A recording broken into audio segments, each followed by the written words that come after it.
Beed pattern समोर आणून फार स्वतःची पाठ शासनाने थोपटून घेतली आणि शेतकऱ्यांची मतं सुद्धा घेतली. हा बीड पॅटर्न 1 रुपयात विमा काढून देण्याचा आला कुठून? त्याचं उगमस्थान काय? त्याचं उगमस्थान भ्रष्टाचारातून आहे. भ्रष्टाचाराची प्लॅनिंग करून या बीड पॅटर्नचा उगमस्थान झाला असा आमचा स्पष्ट आरोप आहे. खरीप 2024च्या हंगामामध्ये जे 4 लाख बोगस अर्ज या पीक विम्यासंदर्भात प्राप्त झाले त्यातील 1,09,000 अर्ज केवळ एका बीड जिल्ह्यातील आहे. उद्या बोगस अर्ज आले म्हणून किंवा अर्जदारावर शेतकऱ्यावर कारवाई होईल, परंतु या पीक विमा योजनेतून रगड पैसा कमवणाऱ्या भ्रष्टाचार करणाऱ्यांना आपण कारवाई करणार का, हा खरा प्रश्न आहे.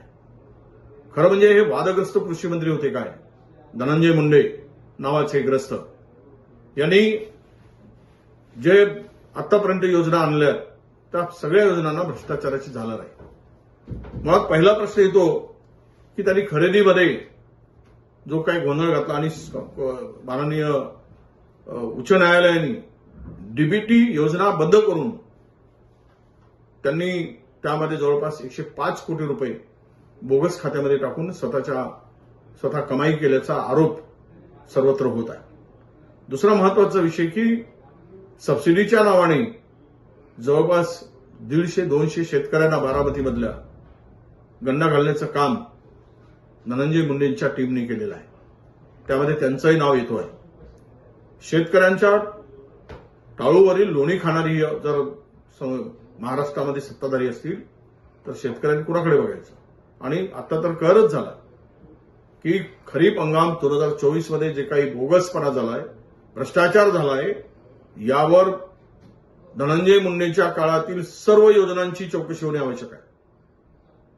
त्यामध्ये विशेष मुख्यमंत्र्यांनी लक्ष घातलं पाहिजे, विशेष समितीचं गठन केलं पाहिजे, त्यांच्या निर्णयाची समीक्षा केली पाहिजे त्यांना कार्यकाळामध्ये झालेलं, आणि हा भ्रष्टाचार निकलून काढण्याची आवश्यकता आहे.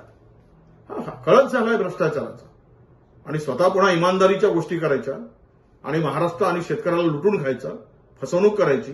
आम्ही लातूरचा पॅटर्न जो नवीन किंवा शिक्षणाच्या संदर्भातला जो पॅटर्न होता तो आम्ही ऐकला होता, त्याची वाहवा झाली. पण हा बीडमधला पॅटर्न मात्र पीक विम्याचा हा भ्रष्टाचारातून निर्माण झालेला पॅटर्न आहे आणि केवळ भ्रष्टाचार करवण्यासाठी हे केल्या गेलं आहे असा आमचा स्पष्टपणे आरोप आहे. आणि म्हणून या सर्व प्रकरणाची चौकशी व्हावी. शेतकऱ्यालाच बळी न देता हे भ्रष्टाचार कमवून भ्रष्टाचाराच्या रूपानं लाखो कमवणाऱ्यावर कारवाई झाली पाहिजे. आणि त्यामध्ये मंत्री सुद्धा जबाबदार आहे. त्यांच्या इशाऱ्याशिवाय, त्यांच्या सहकार्याशिवाय, त्यांच्या सहभागाशिवाय हा भ्रष्टाचार होऊच शकत नाही. आणि थोडी तरी जनाची आणि मनाची लाज वाटत असेल मंत्र्यांना, ज्यावेळेचे ते कृषी मंत्री होते, की एवढी चपराक हायकोर्टाने दिली, तुम्ही तो निर्णय का बदलला डीबीटीचा, तरी त्यावरून या मंत्र्यावर कारवाई होत नाही.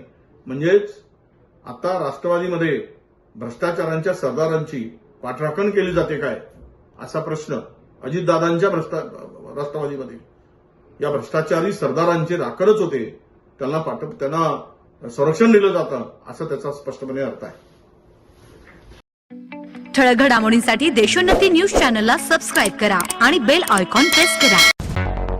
मुंबई, पुणे, नागपूर, मराठवाडा असो का विदर्भ, राजकीय, सामाजिक, शैक्षणिक क्षेत्र असो का क्रीडा, सर्वच घडामोडीचे विश्लेषण पाहायला विसरू नका. फक्त देशोन्नती न्यूजवर.